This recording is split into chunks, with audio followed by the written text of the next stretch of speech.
from the Fox 5 studios, this is Silver State Sports Live. The Golden Knights are resting their legs as we wait anxiously to see which team emerges out of the Eastern Conference. They say time flies when you're having fun. Well, that's the plan for the next 30 minutes. Welcome in to Silver State Sports Live. I'm Mike Davis. And I'm Mariah Janos. VGK isn't the only hockey team making noise right now. We're going to hear from the general manager of the new PWHL team coming to the desert. Plus, the Aces are getting set for tip-off in Dallas against the Wings tonight. But we got to circle back to the Western Conference champs. Against all odds, the Golden Knights completed the sweep of the President's Trophy winning Colorado Avalanche, punching their ticket to the Stanley Cup Final for the third time in the franchise's 9 seasons of existence. And listen, no one was saying the Knights wouldn't be able to beat the Avs, but it was expected to be an uphill climb. Even the guys in gold themselves admitted they didn't expect to win 4 straight over the team that has dominated the National Hockey League all season long. And no one was more emotional after that Game 4 win than this guy right there. After 9 agonizing seasons with the Toronto Maple Leafs, Marner is now 4 wins closer to achieving his dream. And I mean, look at these numbers. The production is really off the charts for Marner. 21 points this postseason, 7 goals, 14 assists, 2 game winners, and this is what he came to Vegas for. To play in first place, to go to the Stanley Cup. He wanted to win one. Let's see what he had to say. Special moment. Like I was saying to Sean, I mean, there's been some dark times in hockey for myself, honestly. Thankful for my family, my brother, my mom and dad, my wife, all my friends around me. So, yeah, that was a moment just to express, some joy and some, some fun there. And I'll enjoy it for the night and then, be ready to go to work. Shout out to Vince for the outstretched arm and the media scrum there, really going all out for the sound. But now we wait for the Eastern Conference Final between the Montreal Canadiens and the Carolina Hurricanes to wrap up. Despite stealing Game 1, the Habs have been outplayed by the Canes since the broadcast calling Game 4 a battle of boys against men. But as we've seen, anything can happen in the Stanley Cup playoffs. The Hurricanes have a chance to close things out on Friday in Game 5. And joining us now to discuss the possible Cup Final matchups is our dear friend Case Kiefer with the Las Vegas Sun. Case, what has been your overall impression of the Eastern Conference Final thus far? Well, honestly, I've been just as surprised by how it's gone as I have been the Western. I really thought this was going to be a competitive series. And of course, we did see Montreal steal 1 game, but it has just been all Carolina since then. Even though some of the games went to overtime, you look at the numbers and the box score. It's just amazing how much they're outplaying this team. I don't think you ever see a conference final game, or very rarely one as lopsided as it was in Game 4 the other night. Now Carolina with a 3-1 lead. They look very formidable, and if we do get the Carolina-Vegas final, I think it's a really strong Stanley Cup final. 2 teams that are playing their best at the right time. Absolutely. And this Carolina team, they've been trying to get over the hump for years. So it's pretty cool to see them on the brink of this. But what challenges do you think each of these teams, even if the Habs do somehow make it through, like what are the challenges you think each of these sides would pose for the Knights? Yeah, I could see them both being somewhat similar. If the Habs somehow pull it off and make the miracle comeback, I think you'd have to start with the goaltending. I mean, even though they lost 4-0 last night or something, I think that the Hurricanes had almost nearly 8 expected goals, and Jakub Dovic just stopped a lot of them. He's been unbelievable. I think he's probably been the most dependable night-to-night goalie, so that would be tough to crack. And then Carolina, there still are a few questions with their goalie, Frederik Andersen. He's been magnificent as well in the playoffs, but not great on the year as a whole. But defensively, they have just been so locked down. They've just totally smothered everyone they've come into contact with. And as good as the Golden Knights have been, and we've really seen them get it together now, 6 straight wins, they have not played a team that has the defensive structure and can play defensively like this. So I think it's going to be a lot harder to get their offense going if it's Carolina they ultimately see in the final. So, Case, the Knights have just gotten better with each game, as you alluded to earlier. Playing your best hockey at this juncture of the season, it's so critical, that momentum. Do they seem unstoppable to you at this point, especially with just this level of dominance we have seen coming off of Game 4 in the sweep? I know it would be tempting to say that, and I'm probably not making any friends around here, but if they had another team that maybe was beaten up, or a team like Anaheim or Utah that they should have a huge advantage over would be one thing. But like I said, now that it looks like it's going to be Carolina, I think you have to pump the brakes a little bit on that, because Carolina has been probably even better in the playoffs as a whole. I know they've had an easy path as well, but having only lost one game, it might be unbeatable versus unbeatable if you want to go that far. So it's hard to crown one above the other, but certainly some high level hockey. And I know with the Golden Knights record, it looks like a big surprise that they made it this far. But you just look at the names on the roster. This is kind of a juggernaut, overpowering team. I feel like there's going to be no Cinderella stories in this Stanley Cup final. You're going to get two great teams going at it, and it should make for a great watch. Well, I want to talk about this postseason as a whole. We talk about the Knights getting better with each game. Part of that, we talked about Mitch Marner, his production. He's opened up. He's obviously having the time of his life right now, which is great to see. But another guy I want to talk about is Carter Hart, holding it down between the pipes. Just what have been your thoughts on him, especially as the series have gone on, and especially against a team like the Avalanche with such skilled scoring players there?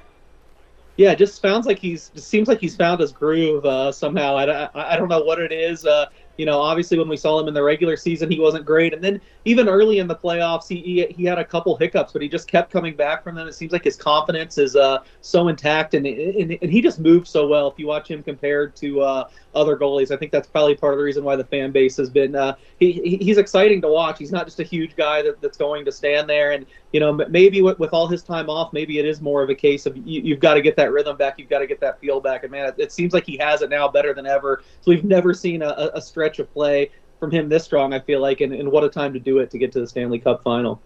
All right, Case, we love all the insight. We'll see you on Monday on Sin City Beat to talk more about all this good stuff. We appreciate you. Thanks a lot.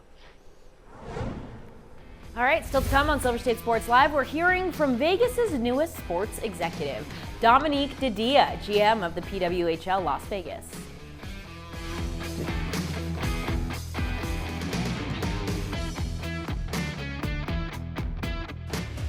This week on the Silver State Sports and Entertainment Network.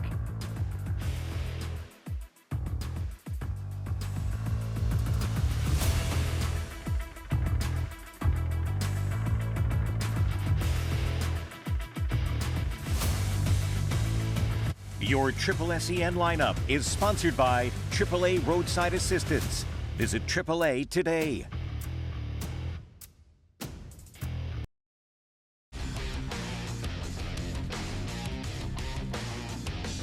You're watching Silver State Sports Live. This fall, another hockey team is entering the fold here in Las Vegas with the PWHL. Yeah, the growth of hockey in the desert has been exponential since the Knights came to town, with no signs of slowing down. And this afternoon, the general managers from the league's 4 new expansion franchises, Vegas, Detroit, San Jose, and Hamilton, met with the media. Vegas GM Dominique Didia joins the front office after working with CAA Sports, launching the agency's women's hockey department, and served as co-head of the division, working closely with professional and amateur women's hockey athletes on representation, marketing, and career development. Today, she spoke on why the Vegas market was so appealing for a PWHL franchise. Watching the growth of the Vegas Golden Knights over the last 10 years is something that has, being nearby, being in Los Angeles and being a part of the LA Kings, we were very close to how it was built. And being in that city, you drive around even the suburbs of Las Vegas, and every single car has a Vegas Golden Knights bumper sticker or a license plate frame. The entire city has really embraced being a sports city. Also, hockey has grown so much in the city. Women's hockey, girls hockey has grown 600% since the Vegas Golden Knights came 10 years ago to the area. And there are plenty of rinks around. There are plenty of clubs, including the Junior Knights and the Las Vegas Storm, that have really growing and influential girls hockey clubs that there are fans all over, and the city is really excited to embrace our team. In addition to discussing why Vegas is the perfect fit for a PWHL team, Didia was also asked if she would be taking a similar approach to the Golden Knights in terms of operating in a way that prioritizes winning despite how cutthroat it might be. Here's what she had to say on that. I'm passionate about building a PWHL franchise where we compete for a Walter Cup from the first game, from the first moment we start. I want to have players on our team that want to win and want to compete. But more importantly for me, our team is about character and working with good people that care about each other and align with our core values. As the PWHL Las Vegas team, we have mission statement and core values that include integrity, communication, trust, and kindness. And there is a real joy that we want to have while playing women's hockey and playing in the PWHL. So our goal is to win, be a winning franchise, but also play hockey the right way with integrity and care for each other as teammates. Yeah, here's what I like about this so far. Two things. One, she is right. If you're driving around town, Yes. you either don't have a license plate in Las Vegas, but if you do have a license plate, it probably does have a holder that's VGK. I don't know what it is about Vegas, but there's a lot of people that are not paying whatever they need to pay to have a license plate. So she is spot on. The other thing I have to mention is I like the fact that she's coming from CAA. The New York Knicks president, Leon Rose, who was at my bar mitzvah, I have to mention. Of course. He was the head of basketball at CAA. He had LeBron James, Allen Iverson, cultivated all these relationships, and now we've seen how a lot of these presidents, front office members in high-level sports are coming from the agency realm. Rob Pelinka with the Lakers, same thing. So I like this, and that could be a massive advantage for our PWHL team. No, absolutely. I think CAA is one of the top agencies you can be a part of, and the fact that she spearheaded the women's hockey division, I think, is huge. She knows what's going on from a player perspective, what these players are looking for in organizations that they join, and then she also knows what ownership is looking for because she's been in those conversations. She has quite literally had her foot in every area of women's hockey, and now she gets to add front office to her cap, which is going to be a great fit for her. It's a great add. I really like the mentality also that she is taking and just how much she's embracing this city already. And yes, the point about the license, when I first moved here, that was the first thing I noticed. And that's the first thing anyone says to me that they come in, they're like, every single license plate is either custom or there just isn't one. Yeah, why am I bothering to pay that crazy fee, get that little sticker you got to peel off, get on your knees and wipe the license plate each and every year? Why am I doing that when most people are driving around without any identification or license plates? Truly, you know what? We're law-abiding citizens. We should take pride in that. That's true. It doesn't happen every day. All right, Didia, it's my new favorite thing to say, too. I'm excited for her. Yeah, Dominique Didia about to take over at T-Mobile Arena. We're excited to see the product she puts out there on the ice. All right, OTAs continue over at Raiders headquarters, and as the rookies and young players are learning the ins and outs of life in the National Football League, first-time offensive coordinator Andrew Janocko is learning on the fly as well. Janocko spoke today about growing into his new role with the Raiders. Yeah, I think anytime you move into a new position, you have to adapt. But I've had some really unbelievable mentors. The guy sitting in the head chair right now, he and I have worked together closely for the last several years and years before that. So I've seen him grow and develop. Been there step by step with him for that. So been able to use that knowledge and then use all the other coordinators been around. Have some unbelievable resources on our staff that have been coordinators, that have been head coaches. So able to ask questions, get feedback from that stuff. One of my first job in the NFL was working for Mike Sullivan when he was the coordinator, and he's one of the most trustworthy people that you'll ever be around. So he's been an unbelievable resource for me growing into this role.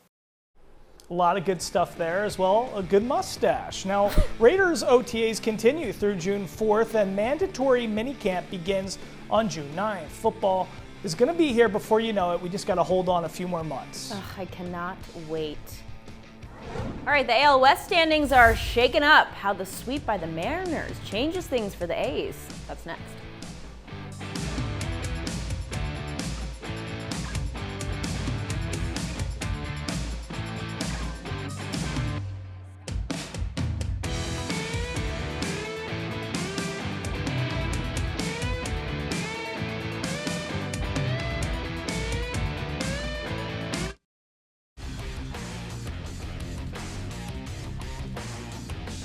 You're watching Silver State Sports Live. A series sweep by Seattle has the Mariners leapfrogging the A's atop of the AL West standings. Yeah, an ugly series that got even uglier last night. So let's go to the not-so-great highlights. Top of the first, Mariners get going early. Rob Refsnyder homers with 2 on, 3 rip. Mariners early. Move into the top of the 8th, the stud Julio Rodriguez. He homers for his 10th on the year, 9-0 ball game. So ugly. All right, going to the bottom of the 9th, finally. Yay, the A's get on the board. Second baseman Jeff McNeil grounds into a double play, not ideal, but it brings in Jonah High. Mariners win 9-1. Here's manager Mark Kotze after the game. I think today's game kind of summed up the series, really. We gave away too many free runs. When you give away free runs to a good team, you get behind a good team that has a good pitching staff, it makes it really difficult to win baseball games. And we saw that again today. We had a chance to make a couple plays behind Springs. We weren't able to make those plays. It resulted in, probably more runs than what should have been on the board. And again, when you're trailing to start out against a good Mariners team, it makes those at-bats even tougher and gives that other club a lot of momentum. All right, Aces action now, trying to get back on track after a disappointing loss on Saturday to the Sparks. The Aces are winless at home, so it's a good thing they're going on the road tonight in Texas, taking on Paige Beckers and the Dallas Wings. 5 p.m. tip-off. Can't forget about Easy Bud, too. Let's see if she'll pop off from deep. Coming up, we're staying with the basketball talk because Aces head coach Becky Hammon had some viral comments on Nick star Jalen Brunson, Mike's best friend. Is she backtracking now? I don't think so, but we're going to break it down next.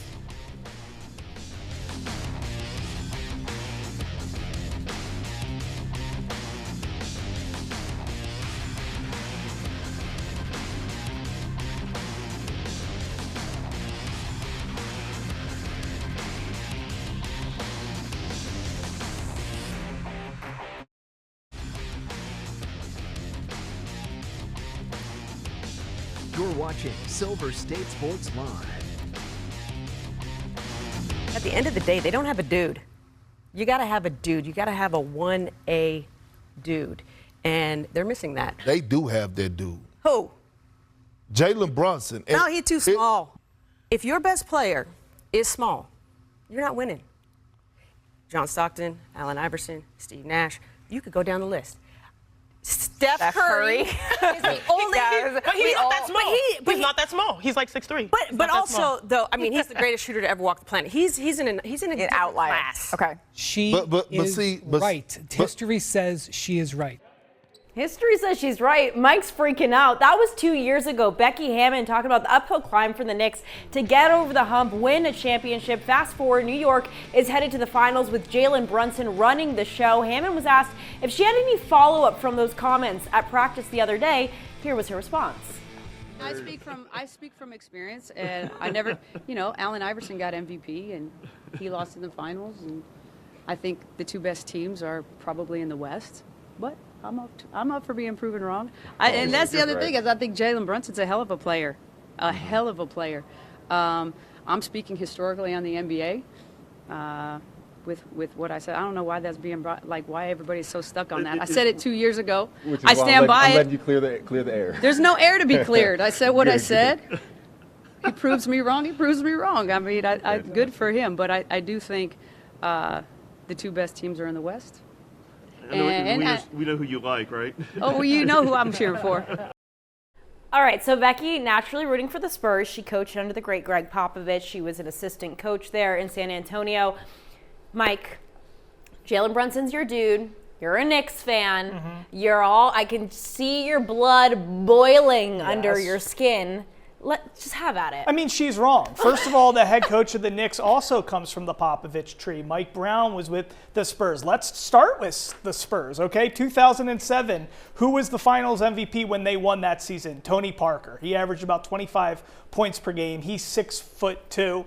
Tim Duncan, had a good series. Manu Ginobili, though, was probably the number 2 option on that team. So Tony Parker wins MVP. There you have it. She mentioned Steph Curry. He has 4 NBA titles. Okay, you say he's elite. He's an outlier because of his shooting ability. Jalen Brunson is an outlier because of his footwork. He's actually not the speediest, point guard you've ever seen on the planet. He's not like Allen Iverson. He's more big-bodied, but it's his footwork that's exceptional, and that makes him an outlier. But let's keep going through NBA history to just express how she's completely off with this whole thing. Last year, SGA wins. He's the point guard. Tyrese Halliburton almost keeping this thing a series in the NBA Finals.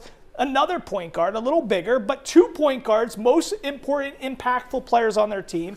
Once he tears his Achilles, boom, that series is over for the Pacers. But let's just go throughout history. Isaiah Thomas, Detroit Pistons, won a championship, Finals MVP. Dennis Johnson, Supersonics, won a championship, Finals MVP. JoJo White, Celtics, point guard.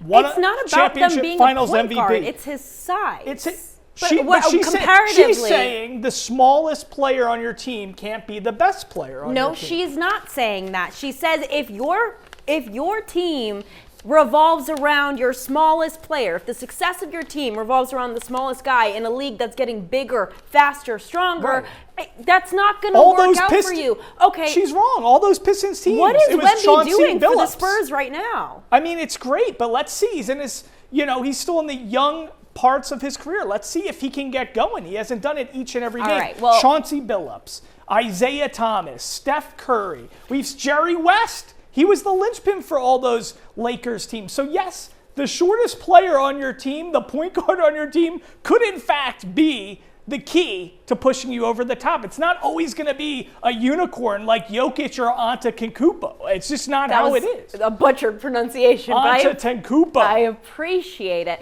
Listen, she was right about one thing. The 2 strongest teams are in the West. I'm sorry, the Knicks have an uphill climb going forward. We'll see what happens. We got a game tonight. We'll figure it out. She's wrong. Okay.